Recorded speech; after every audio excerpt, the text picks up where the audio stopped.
Nina is too adorable.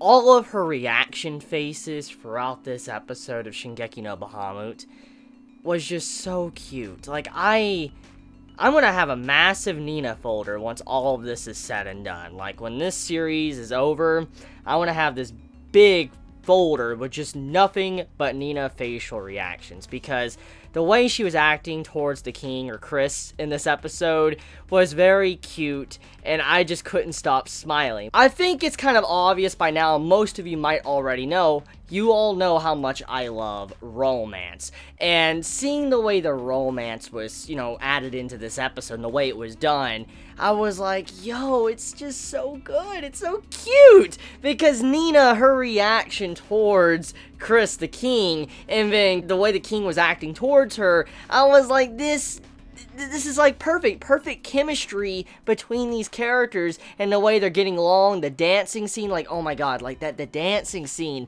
like, let's not even just talk about the visuals, let's just talk about the music for a second. Like, the music, oh my god, like, that's my type of music. I love that type of music, especially when I see some form of, like, couple forming and, like, a pairing slowly developing. That's the type of music I like, and I'm like, yo, this episode, like, has everything I like and all that. I'm like, this is really enjoyable. And the way Nina was constantly reacting to him throughout the episode, like when she didn't want to look at him, you saw her face just get all bubbly, or when she was repeating the words he said to her and all that, it was just so cute. She was in love. This was her first time really ever experiencing love, and you could see that there was a vast difference compared to what she's experienced in, the recent episodes. As we know, Nina, she gets thirsty as hell. Like, we know for a fact she's that type of character. She gets thirsty when she sees a hot guy, but we've never seen her in this state to where she was acting like she was throughout this episode. Besides her just being thirsty, you had it to where she actually was getting very embarrassed. Like, not just because she didn't want to look at him, but she was getting very embarrassed, and she didn't really know how to interact with him at all. And I think it's because of their upbringing. As we know, Nina, she's someone that was very different while growing up. She can't control her dragon,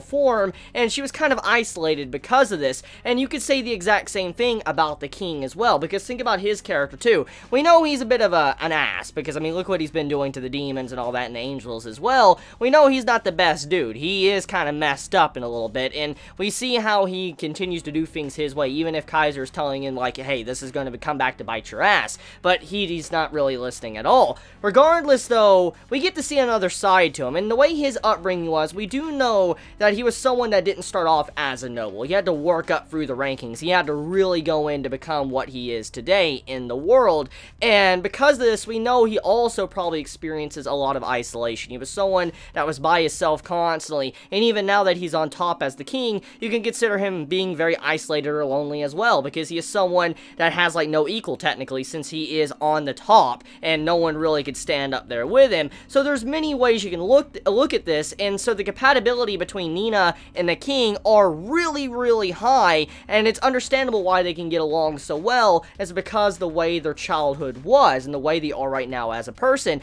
and also the way they are, it completely goes along with each other. Like, they're completely different in terms of personalities right now, and that just meshes. They, like, stick together, and it just works, because Nina's someone that's very bubbly, she's someone that's very energetic and all that, she really carries the scene she's in, while Chris the king, he's someone that seems very gloomy, depressing, or just someone that has a lot on his mind, but he doesn't really say what he really wants to say. That's kind of what these two characters are, and obviously it makes sense that these two characters are vastly different, could, coexist together and be a good couple because the way they are. So, I really appreciate this episode for the development of the romance. Something very unexpected. I didn't think we would get something like that in this series. I know that we were having the theme of, Nina being thirsty. I just didn't think we would have romance in this series, especially with the king.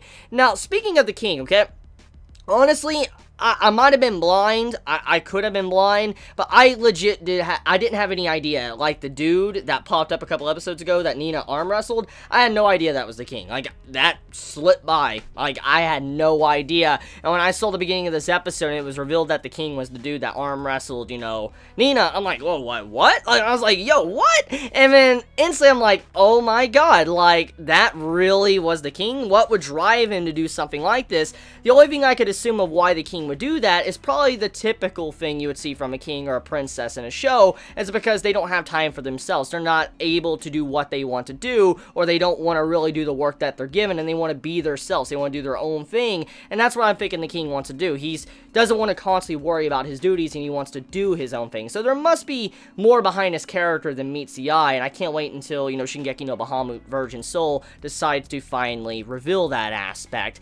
So, oh yeah, and also the king actually being the dude, that's cool, because this is obviously going to be used for some form of development for the king, because as we know where he stands right now. He thinks the demons need to be enslaved. We know how he treats the gods / angels, so I'm kind of curious if this man is going to make a radical change within himself when he realizes Nina is a dragon, because that's going to happen. I mean, that will definitely happen. He will eventually realize Nina is a dragon, especially after the fact that we had some romance building up in this episode. I wonder how he's going to react to Nina when he realizes she is a dragon. Will he feel betrayed and want to kill her? Or will he understand he's like, I misjudged, you know, other races and stuff? I mean, I'm kind of curious how he's going to interact with Nina once he finds out.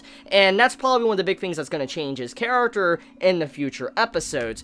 So yeah, overall, episode, very good. I mean, it was mainly more of a calmer episode, kind of just developing the king a little bit outside of what we've seen him already. For instance, giving him characterization, and also showing Nina in a different light as well, and how she's actually truly falling in love with someone. So some good stuff. And also Bacchus as well. I really loved his interaction with Nina in this episode, with the way the man was just like acting all upset or embarrassed, or trying to make it up to Nina after, you know, doing something very messed up in, you know, last week's episode, and his little squeal. That got me still. I'm still smiling about that Bacchus squill in last week's episode. Now, one last thing before I end this, though. I do want to talk about the fact that Azazel, he is setting up his plan, too, for the upcoming episode. He's going to be using Nina.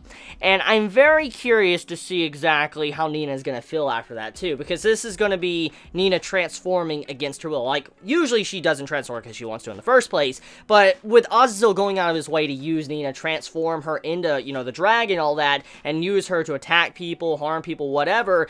And once Nina finally realizes what happened, I'm kind of curious to see how she's going to feel about Azazel. Because, I mean, Azazel, you know, he's going to be using Nina. And I wonder if she's going to go after him, try to kill him. Maybe her perspective on demons might change in the first place because of that. There's a lot of things that this, you know, situation can go. But then it doesn't just stop there. What if, okay, just what if for some reason Nina doesn't get embarrassed or thirsty for Azazel? Because, I mean, think about it.